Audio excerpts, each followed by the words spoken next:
Hey everybody, you are tuned into Bass Ackwards Acres. My name is Cindy. I live on 5 acres with my husband, and we are starting our garden, which we've managed to get quite a bit of cucumbers out of. If you haven't seen that, we got 25.5 pounds this week. Yesterday we picked. I wanted to show you this one, because the last cucumber I measured was 10.5 inches, and I think this one has it beat. It is 11.5 inches long, and we got so excited that I don't know what I'm gonna do with them this week. I might make a relish. I also want to show you what's in my fridge before we start our recipe for today. Let me show it to you. Look at my fridge. It is crammed. I've got blueberries I picked at my brother's. Tomorrow I'm gonna make blueberry jam. I've got 2 big watermelons that came out of our garden. We have not cut them yet. I don't know if they'll be okay. I'm good at picking watermelon. In case you wanna know how to pick a watermelon, I learned this at the flea market that I was at for years. I had a big produce business across from me, and they taught me how to pick them. You thump the watermelon. The lower the tone, the riper the watermelon is. If it goes too low, it could be overripe. So you want to thump its neighbors a little bit just to get an idea of getting that medium range. That's how I tell. These guys, I only had 2 to compare. I do have some round ones, a different kind out there. I checked those. I didn't feel like they were the right tone, but the lower the tone, the riper the watermelon.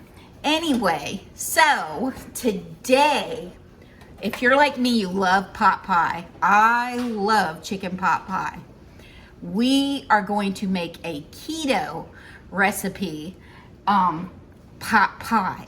Isn't that amazing?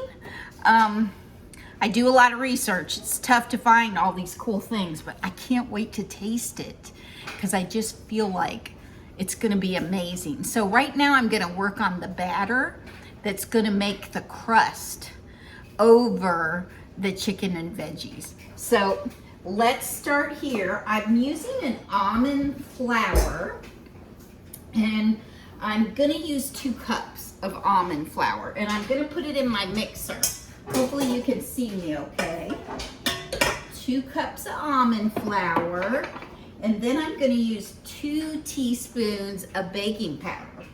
I'm gonna put that in my mixer. Then I'm gonna use a teaspoon of garlic powder. Okay, and then I'm gonna use, I have Italian seasoning that Mrs. Dash makes. So I'm gonna put a teaspoon of Italian seasoning in here. I love Mrs. Dash.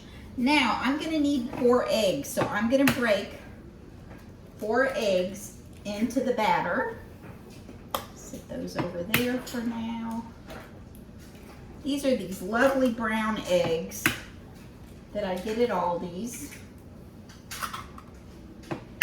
There we go. We got 4 eggs, and I have 4 tablespoons of butter melted in the microwave. Let's hope it all got melted. Oh yeah, beautiful. Look at that. Ooh, yummy. I'm gonna pour that in there. Yum. Then we're gonna have 4 tablespoons of sour cream. What is better than that? Now I'm gonna mix this up till it's well mixed and creamy and smooth. I'm sorry I'm using my fingers. We're the ones that are gonna be eating it, so I'm not worried about it. Okay, so let's put our beater on. I dropped the beater. There's always something right in there. Come on, baby. It's being stubborn today. been so long since I've used my mixers. I got so good with them. Let me turn that around. I think the butter was keeping it from going down. Let me rinse my hand off because I got all goofy. Oh my goodness. Okay. So we're going to get that spinning. There's my lock. All right, we're gonna let that run a few minutes and then I'll come back because I'm gonna hand stir in 2 cups of sharp cheddar cheese. So I'll be back in a few minutes. So this is looking really good, everybody. I'm gonna slowly take it off of here and then I'm gonna show it to you before I put the cheese in. I shredded the cheese myself. So it's pretty thick cheese, which I love. And you can buy the thick shredded, but I can do it myself. Here is the batter. You know what it reminds me of? It reminds me of corn muffin mix. So I've got this nice batter. Now I'm gonna take 2 cups of sharp cheddar cheese and I'm just gonna fold them in there. Let me get about half of it. Fold that half in. I am making a double recipe, so you can hack this recipe. I'm gonna put it down in the description and you'll be able to half it. And that is mixing in beautifully. I'll show you how it looks in a second. This is gonna be the topping, like I said, on our keto pot pie.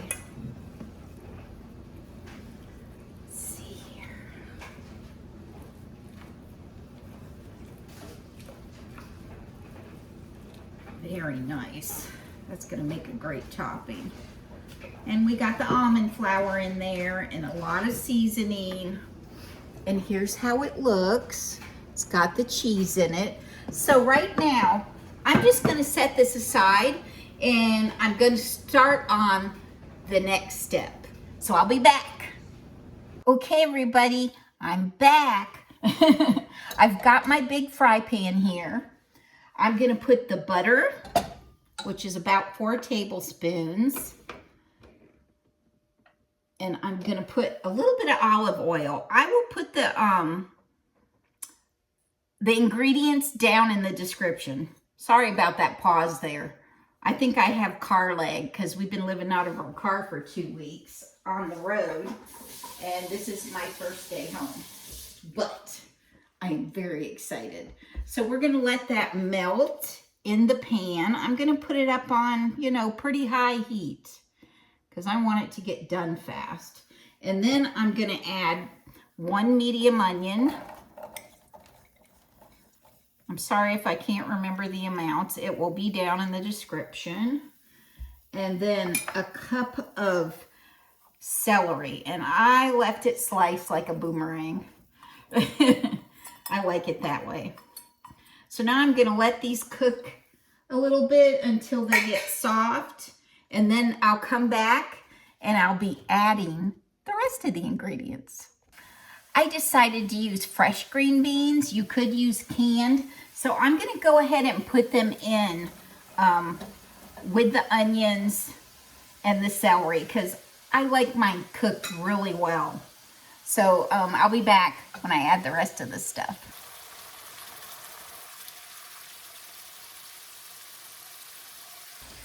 Okay, everybody, the green beans, the fresh green beans, and the onion and the celery are starting to look partially soft. Since they're gonna be baked in the oven, I'm gonna go ahead and add rotisserie chicken. Now, this is 4 cups of it, but you could probably put more if you wanted to. I'm gonna add that in there. Beautiful. I get the mojo. Some of you will know what I'm talking about. I get the mojo. I like those. If they don't have them, then I get what's there. But today they had my mojo. And now I've got salt, pepper, Italian seasoning, my Mrs. Dash, and garlic powder. I'm gonna sprinkle that over everything. It's gonna taste so good. Then I'm gonna stir it up, get it mixed up really good before I add this other stuff here in. Like that. Oh man, it smells so good. Yum, yum, yum.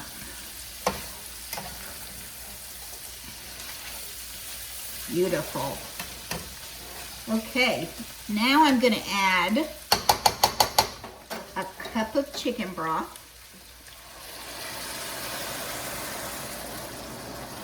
I'm gonna add a cup of heavy whipping cream. And now I'm gonna let this cook. I want most of the liquid to cook out of it. So I might be here a while cooking this. So let me stir this together. So beautiful. I still have it pretty high. It's almost all the way to high.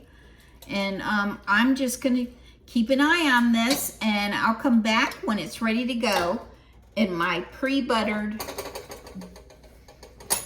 9x13 pan. Hey, there's something I wanted to show you. It's a little sidebar. Look, all I do is sit the sweet potato in my window, and it's probably been up there close to a month, but in the 2 weeks we've been gone, there's leaves on it now. So I wanted to show you this before my husband goes out there and plants them, because he's gonna. Okay, a lot of the liquid has cooked out, but I am going to keep it going a little bit more just because I want it to be kind of thick. So you might have to babysit a little bit. That's all I'm saying. Okay, everybody, so I'm gonna dump my chicken mixture into my 9x13 pan that I have put butter in. I buttered the pan, that's what I'm saying. Okay. And let me give it a good, get some of the excess out of there, veggies and stuff. All right.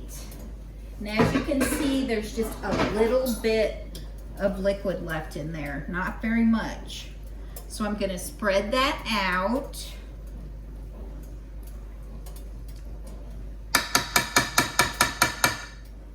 Let me show it to you before I put the batter on. Sorry, it's wobbly. There it is. There's just a little bit of liquid left in there. So now I'm gonna take my batter and I'm gonna spoon it onto there in different spots, and then I'll spread it out. So let's just spoon it on. And this is outstanding, you guys. I used to love, I don't know if Cracker Barrel still does it, but on Wednesdays for a while, they had chicken pot pie. And oh my gosh, I went with my parents a few times and got them, and boy, they were delicious. So this is nice that you can make a keto recipe and get those same flavors. Now this is my bigger than 9x13 pan.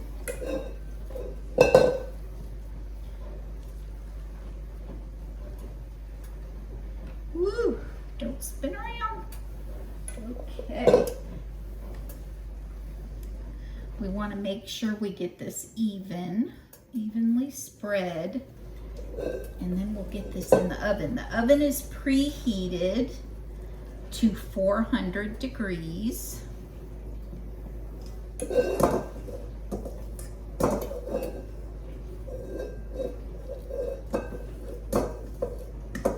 Okay, put this down there. Don't like to waste any of that yummy stuff. Okay, now we're gonna put this in the oven and we're gonna bake it for 25 minutes at 400 degrees. Okay, so let's get it in the oven, guys. Here we go, top shelf. And I'm gonna check it in 25 minutes. I'll be back to show you how it looks. Okay, everybody, I left it in the oven for only 20 minutes and it got bubbly and gorgeous brown. Let me show it to you. I do a cord out of there.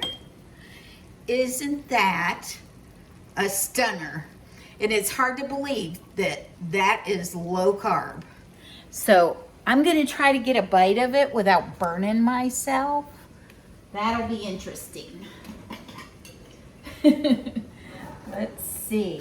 Let me just take a little corner. Ooh, I love the crust. Look at that. Oh my gosh, and it smells amazing. So we'll get a little celery, a little bit of green bean, a little bit of chicken. I'm hoping it don't burn my mouth.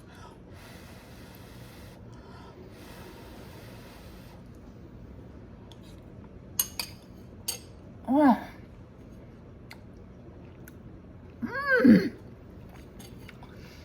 Wow. I think that's the best chicken pot pie I've had in a long time. And it's low carb. Go figure. That crust, I love it. One more bite, okay?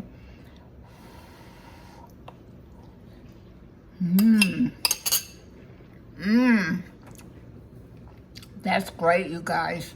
You gotta try it. And you know what? That looks good enough to eat.